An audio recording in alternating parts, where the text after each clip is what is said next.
Alright, let me break down. So, I'll tell you guys right now, like, she's a 4-star. I don't know who that is.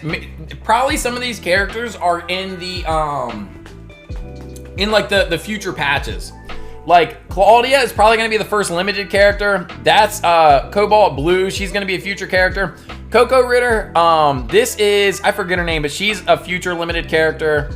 This chick is a 4-star. So how about this? These are 4 stars. See? Future limited. 4 stars. And then I'll rank the other ones for you guys and I'll explain them.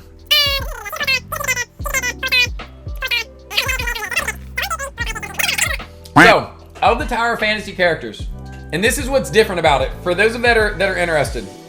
Tower of Fantasy, there's like 9 standard characters, so to speak, and there's no like set weapon groupings, right? Like, Coco Ritter uses a staff, Huma uses a shield, Crow uses like dual daggers, King uses a scythe, Merrell uses a claymore, Samir uses double pistols, like dual wielding pistols. Shiro uses I forget what they call it. Is Asta here? Asta always remembers it, I always forget, but it's like a chakram. A chakram, I think is what they call it. It's like a wheel. Tsubasa uses a bow, and then Crow uses this like elemental cube thing, but he kind of uses gauntlets at the same time. It's interesting, but kind of think of it as a catalyst, okay? These are all the standard like 5 stars that you can get. So Coco Ritter is a healer. She's pretty dog shit when it comes to damage, but she does have really good heals. That being said, I didn't find in the beta, this is just my experience in the beta, I didn't find the heals super necessary. She's really good as like the 3rd like option on your team so that you can have some sort of healing. However, I would take somebody like Zero and put him in double S. I put him at the top of the list because he can do pretty good damage while also healing. His healing is similar to, like he heals as you damage type thing.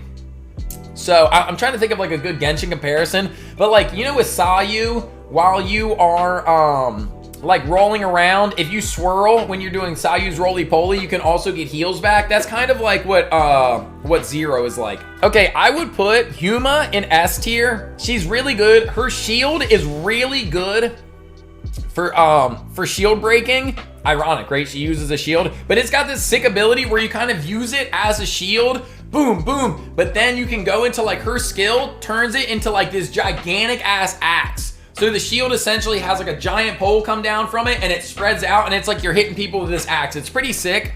I did the most damage I did using Huma, but she's just inconsistent with her damage. For now, I didn't get to play Crow, but I'll go put Crow in here just from what people said. Like Gel really liked Crow. Gel was saying that Crow is like the best for like boss killers.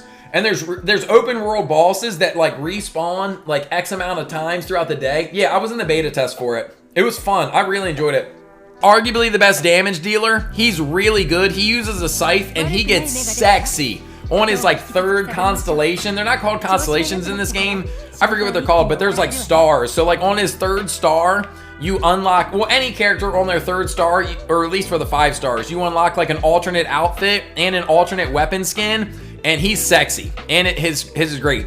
Merrell is a really good DPS and a extremely good shield breaker, but I'm only going to put her in S tier because Merrell makes it like impossible to play like against boss fights because she does like this claymore break thing and it makes this cage, which is really good if you're playing solo. You can essentially cage in your enemies, but when you do it in co-op or you're like in like a big group and you're fighting a boss and she cages you in with a boss, she basically kills you. Because these bosses are strong. When you fight the bosses that are out there, like you'll die multiple times, like in the middle of these boss fights, which is why it's good to be fighting with multiple people. Because if everybody dies, the boss resets. If at least one person survives, then they can keep fighting the boss. So you spawn back in and you go back and fight again. So Merrell is good, great at shield breaking, can do decent DPS, but also kills her teammates a lot. So that makes her low tier. Samir, I think, is the best standard character.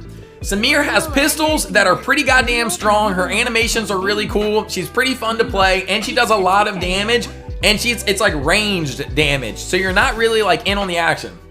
She is not good at breaking shields, but again, you run 3 characters, 3 weapons at a time. So you run somebody like my favorite combo, I would run Samir with King and Coco Ritter. That's what I thought.